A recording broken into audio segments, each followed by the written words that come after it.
Salut à tous, on se retrouve aujourd'hui pour une opération de maintenance dans un escape game à Montpellier, dans une salle de thème Harry Potter. L'objectif c'est de remettre en marche un mécanisme qui s'inspire du chemin de traverse dans le film, où il faut appuyer sur des briques dans une séquence particulière pour déverrouiller un passage secret. Donc à l'origine, les briques se pressent et déclenchent un interrupteur sur derrière chacun d'entre elles. Et le problème c'est que certaines d'entre elles sont défaillantes, les briques sont usées, donc on intervient sur tout ça. Actuellement le système fait que quand on appuie, la brique ne rentre pas dans le mur. En fait elle vient juste faire un mouvement de balancier en appui. Comme elle appuie sur son support ici, forcément ça laisse des marques d'usure et ça casse un peu l'immersion, puisque juste en observant ces marques d'usure, on peut facilement deviner quelles briques sont censées être activées ou pas.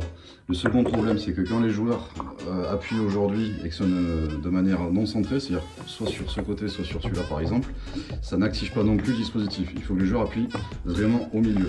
Donc nous, ce qu'on va faire, c'est que du coup, on va refaire un système où la brique va rentrer dans le mur, ce qui fait que déjà ça sera plus immersif. Et en plus de ça, on va doubler le nombre de capteurs, ce qui fait que qu'on appuie à gauche, au milieu ou à droite, ça déclenchera le signal. Côté électronique, ça se passe ici.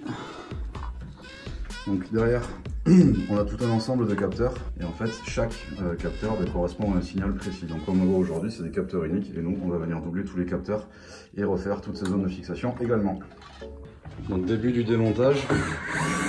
En fait, le système tel qu'il a été fabriqué d'origine, donc en fait ici il y avait des game switch avec un simple bouton. L'effet levier, il était créé juste par des mousses qui ont été posées.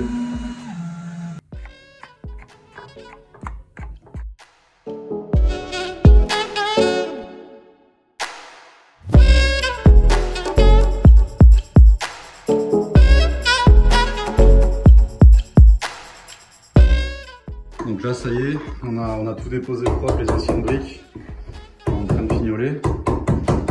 On a refabriqué la plaque de support qui rentre nickel dans la réservation d'origine. Et donc du coup maintenant on va mettre la plaque en façade avec les nouvelles briques et on va réusiner cette plaque de support avec tous nos capteurs pour que ça rentre parfaitement dedans. Déco et refabrication de la plaque refaite, on a fait des reprises peinture aux endroits qui le nécessitaient. Ici on a nos repères pour venir recoller les briques par-dessus.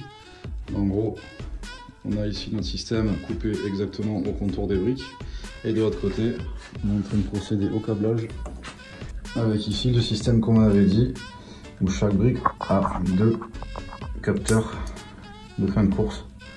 Ce qui fait que qu'on appuie ici à gauche ou là-bas à droite sur la même brique, et dans tous les cas, ça va venir contacter.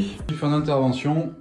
Donc le mur de briques a été entièrement revu. Sur chaque brique, il y a des indices en fait que les joueurs peuvent trouver grâce à une baguette magique qui fait UV que voici, qu'on est venu peindre du coup avec une encre UV spéciale. Donc là on a des bouquins, là on a un chaudron, ici on a un hibou, un choix-peau et enfin une baguette magique. Et donc grâce aux indices, ça détermine l'ordre sur lequel on doit appuyer sur les briques et donc ouvrir un élément ensuite. Vincent va appuyer. Ensuite c'est lui.